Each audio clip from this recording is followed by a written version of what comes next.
इसलिए उसने वो खबर सरसरी नजर से देखी और ऑफिस के लिए निकल गया।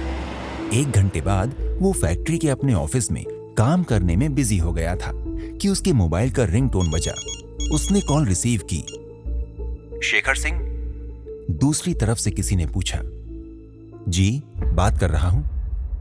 मैं कालकाजी पुलिस स्टेशन से इंस्पेक्टर खन्ना बात कर रहा हूं। मुझे बहुत अफसोस के साथ आपको ये खबर देनी पड़ रही है कि आपकी बेटी शनाया मुंबई में एक दुर्घटना में हलाक हो गई है और उसकी लाश जल्द ही लाई जा रही है।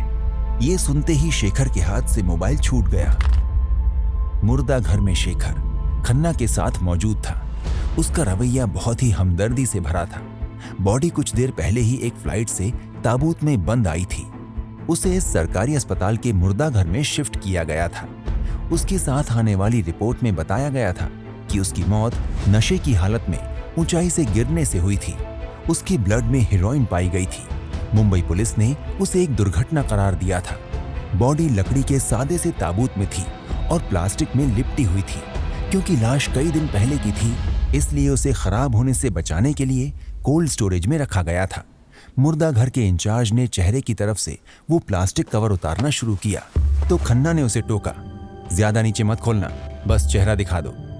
खन्ना के कहने का मकसद ये था कि लड़की की बॉडी ना दिखे, क्योंकि प्लास्टिक कवर के अंदर और कोई कपड़ा नहीं था। इंचार्ज ने बड़े ही एहतियात से बस चेहरे से प्लास्टिक हटाया और जो सामने आया वो कोई अच्छा दृश्य नहीं था। शेखर ने देखा नहीं, उसकी हिम्मत ही नहीं हो रही थी, मगर खन्ना और इंचार्ज भी पीछे हो गए। खन्ना ने शेखर के कंधे पर हाथ रखा। अगर आप चाहो तो अकेले में देख सकते हो, प्लीज, शेखर ने धीरे से कहा। तो वो दोनों वहां से चले गए। ताबूत फर्श पर रखा था। शेखर झुका और उसने चेहरे पर का प्लास्टिक हटाया। एक पल के लिए उसे चक्कर सा आ गया। चोटों की वजह से चेहरा बिगड़ा हुआ था। फिर उसने अपनी डबडबाई आंखों से आंसू साफ करके देखा। 6 साल एक लंबा समय होता है। और फिर नाक नक्श भी तो क्लियर नहीं थे। अलबत्ता बालों का रंग वही था। रंगत भी शनाया जैसी ही थी। उसने हिम्मत करके उसका सिर दाईं तरफ घुमाया और फिर उसके कान के पीछे वाला भाग देखा। शेखर ने एक गहरी सांस ली और खड़ा हो गया। वो मुर्दा घर के ठंडे माहौल से निकलकर बाहर आया। खन्ना और मुर्दा घर का इंचार्ज बाहर मौजूद उसका इंतजार कर रहे थे। शेखर ने उनके पास आते हुए पूछा, क्या यही बॉडी वहां से आई है? 100%। खन्ना ने चौंक कर उसे देखा।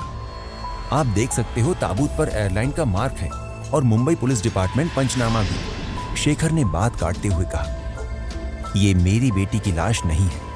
शेखर ने कहा तो इस बार दोनों ही चौंके। ऐसा कैसे हो सकता है? गलती का कोई चांस ही नहीं है, क्योंकि ये अकेली बॉडी है जो किसी लड़की की है।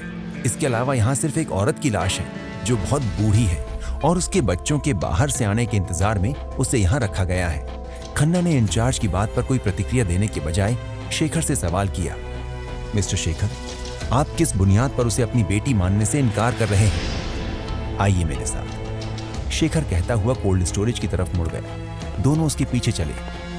शेखर उन्हें बॉडी तक लाया और प्लास्टिक कवर हटाकर उसके बाएं कान के पीछे वाला हिस्सा दिखाया। शनाया के कान के पीछे यहाँ एक लाल रंग का तिल था और इस लड़की के कान के पीछे वो खास तिल नहीं है। खन्ना ने गहरी सांस ली। मैं इंक्वायरी करवाता हूं कि ऐसी गलती क्यों हो। इंक्वायरी में कुछ नहीं मालूम होगा। शेखर ने बाहर की ओर जाते हुए कहा, मुझे खुद वहां जाना होगा। शेखर मुंबई एयरपोर्ट से बाहर आया और उसने एक टैक्सी वाले से पुलिस हेडक्वार्टर चलने को कहा। आधे घंटे बाद वो मुंबई पुलिस हेडक्वार्टर के सामने उतर रहा था। शानदार पुलिस हेडक्वार्टर की बिल्डिंग से कानून की ताकत का इजहार हो रहा था। शेखर अंदर आया। रिसेप्शन पर एक लेडी पुलिस बैठी थी। शेखर ने अपना आइडेंटिटी कार्ड उसके सामने करते हुए अंग्रेजी में कहा, मुझे crime inspector mister Alok Sharma से मिलना है। किस सिलसिले में? लेडी ने उसका कार्ड देखते हुए पूछा। शनाया सिंह केस के सिलसिले में, शेखर ने बताया। आप वहां बैठिए। लेडी ने फोन उठाते हुए सामने रखी हुई कुर्सियों की तरफ इशारा किया। उसे 10 मिनट इंतजार करना पड़ा। फिर लेडी रिसेप्शनिस्ट ने उसे इशारा किया। वो उठकर काउंटर के पास आया। लेडी ने उसे एक चिट देते हुए कहा, रूम नंबर 12 में चले जाएं, सामने से दाईं तरफ है, सीधे हाथ पर। उसने थैंक यू कहा और उधर बढ़ गया। उसने रूम नंबर 12 पर दस्तक दी तो आलोक ने खुद दरवाजा खोला। शेखर ने वो चिट उसके सामने कर दी। उसने रास्ता छोड़ दिया। अंदर आ जाइए।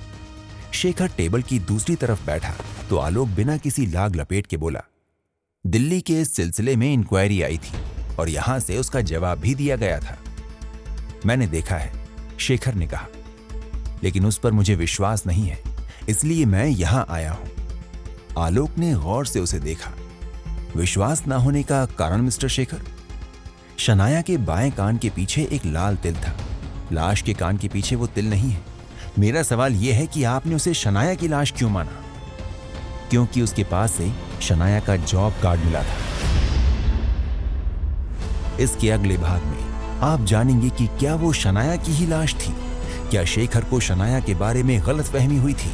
अगर वो शनाया की ही लाश थी तो उसके कातिल कौन थे?